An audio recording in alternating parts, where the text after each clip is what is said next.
Družinska uporabnost se najlepše odraža pri avtomobilih z enoprostorsko zasnovo. Poglejte na primer tole Kia Carens.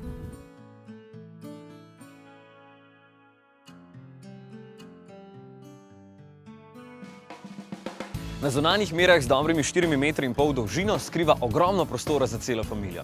Celo dedka in babico lahko vzamete s sabo, če ne vozite zadaj vozička, in lahko dvignete zasilna sedeža. Ja, sta zasilna. Se pa takole elegantno skrijeta v dno prtljažnika in potem tukaj nastane za kar 536 litrov prostora, kar je že kar konkretno. Če odstranite rolo, pa je prostora še veliko več. Gremo naprej. Poglejte to. Vsak sedež je posebej nastavljiv in zložljiv. Lahko jih pomikate naprej in nazaj, potem nastavljate takole naklon. Vsakega posebej lahko zložite za še več prostora in točno vem, da zdaj že razmišljate o tem, kako bi naokoli vozili svoje otroke in kramo, ne? Če bi imel še drsna vrata, bi bil tole skoraj popoln družinski avtomobil.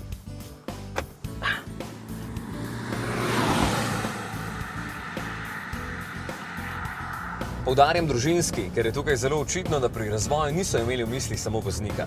Najprej pogrešam boljši občutek na volanu. Kljub temu, da lahko tukaj nastavljam 3 stopnje trdote, pri nobeni ni dovolj natančen in informativen. Tudi menjalniku manjka več natančnosti pri prestavljanju, ima pa 6 prestav.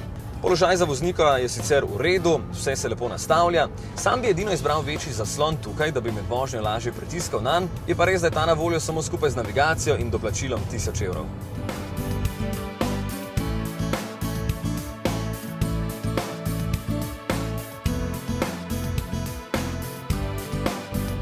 Podvozje kljub čvrstemu blaženju ni namenjeno hitri vožnji. Med pretiravanjem pri vožnji v ovinek kar očitno nos sili naravnost, zato boste s Carensom vozili umirjeno, da vam vsi potniki ne pobegnejo ven. No, tudi motor pa je v istem umirjenem duhu. 1,7 litra ima in 85 kW, torej 115 konjev. Všeč mi je, da ima zelo široko območje delovanja največjega navora in dobro vleče že od 1300 vrtljajev naprej. Ni pa mi všeč, da postane bolj glasen pri okoli 2500 vrtljajih, kar boste slišali na avtocesti nekje pri 110 km/h. Če greste hitreje, postane spet bolj umiren, ampak ga itak potem preglasi še veter okoli karoserije. Trenutna poraba na testu je 6,4 litra, kar je nekje na zgornji meji še sprejemljivega za takšen tip vozila. Oblika je simpatična. V bistvu nič posebnega, ampak recimo, da značilno Kiina in še luči imajo LED svetila, ki so jih Korejci pred leti pograbili in vgradili vsa svoja vozila. Pa vse je prav, da je tako. Cena?